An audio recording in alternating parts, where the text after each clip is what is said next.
Hello hello hello परीक्षार्थियों, video main और रीट वाले परीक्षार्थी ध्यान देवे भी। कल की तरह मैं आज भी महत्वपूर्ण क्वेश्चंस लेकर आया हूं जो परीक्षा की दृष्टि से अत्यधिक महत्वपूर्ण है। विद्यार्थियों ध्यान देवे भी, मेरे चैनल से संबंधित जितने भी क्वेश्चन है आप उसको हल करके देखें, जो कंप्लीट उसी प्रकार के क्वेश्चन परीक्षा में पूछे जाते हैं। तो विद्यार्थियों ध्यान देवे, मैं बार बार कह रहा हूं, मैं आपको कह रहा हूं कि मेरे चैनल में जितने भी क्वेश्चन दिए गए हैं उनको पढ़ें, दोहरान करें और सुबह और शाम मैथ से संबंधित जितने भी सॉल्यूशन करवा रहा हूं मैं करके देखें। और इस प्रकार के क्वेश्चन पेपर में आने वाले विद्यार्थियों, वीडियो मेन और रीट के एग्जाम की तारीख लगभग तय है, यानी मई में या 23 या 24 मई या हो सकती है, यानी मई के अंदर ही वीडियो मेन के एग्जाम है। और अगस्त या जुलाई के आसपास रीट वाले ध्यान देवें, आपकी भर्ती कम से कम 62,000 है। तो आप गणित से संबंधित जितने भी है, यानी फर्स्ट लेवल और सेकंड लेवल दोनों में भी मैथ आते हैं, तो दोनों परीक्षार्थी यानी साइंस वाली है सेकंड लेवल में और उसमें फर्स्ट में प्राइमरी तक यानी एक जैसा पेपर होता है सभी का। तो परीक्षार्थियों ध्यान देवे, गणित से संबंधित जितने भी क्वेश्चन है मैं बार बार आपके सामने लेकर आता रहूंगा। आप मेरे चैनल को देखें यानी वीडियो को देखें और मेरा मोटिवेशन बढ़ाएं। तो विद्यार्थियों आज से निवेदन है कि आप घर पर पढ़ें। देखो भी आज मैं क्वेश्चन लेकर आया हूं। देखो चलते हैं, स्टार्ट भी करते हैं। यदि 1231 तथा 1067 का HCF 97 है तो एलसीएम ज्ञात कीजिए। यानी विद्यार्थियों आपको दो संख्या दी गई है, एक 1261 और 1067 का ज्ञात क्या करना है भी, एलसीएम ज्ञात करना है। यानी मैस है तो दिया गया HCF और लघुत्तम समावर्ती आपको ज्ञात करना है। तो विद्यार्थियों आपको इस सूत्र याद करना पड़ेगा। देखो भी, दो संख्याओं का गुणनफल, यानी दो संख्याओं को मान लेते हैं, पहली संख्या A और दूसरी संख्या B, यानी दोनों संख्याओं का गुणनफल किसके बराबर है भी, HCF और एलसीएम के बराबर होता है। परीक्षार्थियों ध्यान से देखें, पढ़ें और सवाल को हल करें। देखो भी विद्यार्थियों, यानी दो संख्याओं का गुणनफल बराबर एलसीएम गुणा में HCF, यानी HCF गुणा में एलसीएम। लैस मैस का गुणनफल होता है नहीं, उन दोनों संख्याओं का गुणनफल है जिनका हमने HCF और एलसीएम निकाला था। यानी दो संख्याओं का गुणनफल दोनों का मैस है और लैस है, गुणनफल बराबर होता है। परीक्षार्थियों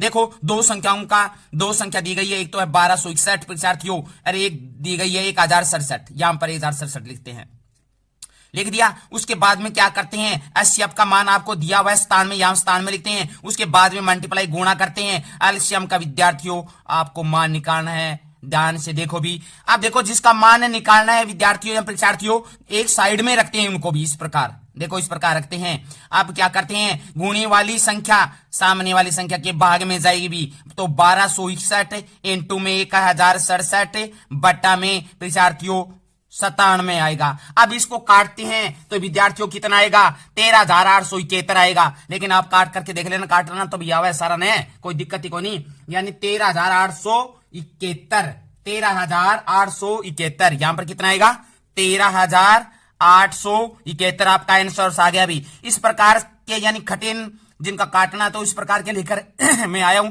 लेकिन आप इतनी कठिन काटने वाली नहीं आएगी भी, सरल आएगा। यानी एक दो संख्या दे दें या 5 या 8 है, एक का HCF दे दें तो दूसरा कैल्शियम निकालो। इस प्रकार के क्वेश्चन पूछे जाते हैं बार बार। देखो विद्यार्थियों आपका एक इंपॉर्टेंट क्वेश्चन और बनता है। देखो अपरिमेय संख्या का उदाहरण दीजिए। वीडियो मैंने और रीट वाले ध्यान देवे भी, इस प्रकार के क्वेश्चन पूछे जाते हैं। अपरिमेय संख्या वे होती है जो रूट के ही अंदर होती है। देखो रूट वाली सभी संख्याएं, जितनी भी संख्या है जो रूट से बाहर नहीं आती, वे अपरिमेय संख्या है। देखो विद्यार्थियों, जैसे √2, √3, √5, (2√5), √7, ये परीक्षार्थियों सभी अपरिमेय संख्या है। लेकिन आपको यह कहते हैं कि √4 अपरिमेय संख्या है क्या, ये नहीं है अपरिमेय संख्या। क्यों नहीं है अभी विद्यार्थियों, इसमें दो का जोड़ा बनता है और एक बाहर आता है, इसका वर्गमूल निकलता है भी। ये तो परिमेय संख्या हो गई, लेकिन ये क्या हो गई, अपरिमेय संख्या। जो रूट से बाहर नहीं आती विद्यार्थियों वो संख्या अपरिमेय संख्या होती है। इस प्रकार के क्वेश्चन बार बार एग्जाम में पूछे गए हैं पिछले एग्जामों में, लेकिन इस प्रकार के क्वेश्चन अति महत्वपूर्ण मानते हैं, ध्यान देवे भी। अब आगे देखो, आगे क्वेश्चन है, दो संख्याओं का गुणनफल A, B किसके बराबर होता है, यानी दो संख्याओं का गुणनफल किसके समान होता है। तो लेकिन आपके इस प्रकार के क्वेश्चन आएंगे, आप असमझ में मत पढ़ना, वही सूत्र है जो ऊपर वाला है। यानी दो संख्याओं का गुणनफल लैस है और मैस है का क्या होता है विद्यार्थियों, गुणनफल होता है। याद रखना, ऑब्जेक्टिव टाइप में इस प्रकार के क्वेश्चन पूछे जाते हैं, विद्यार्थी घबरा जाते हैं। इस प्रकार पूछ सकते हैं भी। अब देखो विद्यार्थियों और क्वेश्चन जो इंपॉर्टेंट है मैं लेकर आया हूं, देखो ध्यान से इंपॉर्टेंट है परीक्षा की दृष्टि से आने वाले सभी विद्यार्थी ध्यान देवें। चक्रीय चतुर्भुज के सम्मुख कोणों का योग कितना होता है? तो चक्रीय चतुर्भुज में आमने सामने का कोणों का योग 180 होता है विद्यार्थियों। ध्यान देवें 80 180 के कोण को क्या कहते हैं? समपूरक होते हैं। यानी ये हो गया चक्रीय चतुर्भुज इस प्रकार, यानी ये चक्रीय चतुर्भुज में सम्मुख कोणों का योग 180 होता है। वर्त के बाहर किसी बिंदु से कितनी संपर्क रेखा खींची जा सकती है विद्यार्थियों? देखो 2 खींची जा सकती है, यानी एक वर्त है एक बाहर बिंदु है, इससे 2 संपर्क रेखा खींच सकते हैं विद्यार्थियों, ये 2 खींच सकते हैं। वर्त के बाह्य बिंदु से खींची गई संपर्क रेखा होती है, यानी दो संपर्क रेखा खींची गई है, वे दोनों आपस में क्या होती है विद्यार्थियों? समान होती है, यानी बराबर होती है। वर्त के त्रिज्या के साथ संपर्क रेखा कितने डिग्री का कोण बनाती है? यानी एक वर्त है, यहां पर ये एक त्रिज्या है, इसके साथ ये संपर्क रेखा 90 का कोण बनाती है विद्यार्थियों, यानी समकोण का कोण बनाती है। अब उसके बाद में विद्यार्थियों देखो अर्धवर्त के कोण होते हैं, यानी अर्धवर्त के कोण हमेशा ही समकोण होते हैं। देखो विद्यार्थियों ये वर्त मान लो, ये वर्त मान लो, अर्धवर्त हो गया, आधा ऊपर आधा नीचे, कहीं भी मिलाएं ये 90 डिग्री के कोण है भी, ये सभी 90 के कोण होते हैं। अर्धवर्त के कोण समकोण होते हैं। वर्त में सबसे बड़ी जीवा को क्या कहते हैं विद्यार्थियों? वर्त में सबसे बड़ी जीवा को व्यास कहते हैं। देखो एक वर्त है, इसमें ये जीवा है, ये जीवा है, ये जीवा है, ये जीवा है, सबसे बड़ी जीवा होती है सेंटर वाली जीवा, जिसको हम क्या बोलते हैं? व्यास कहते हैं विद्यार्थियों। वह रेखा जो वर्त के 2 बिंदुओं पर काटती है कहलाती है छेदन रेखा कहलाती है विद्यार्थियों। क्या कहलाती है? छेदन रेखा कहलाती है।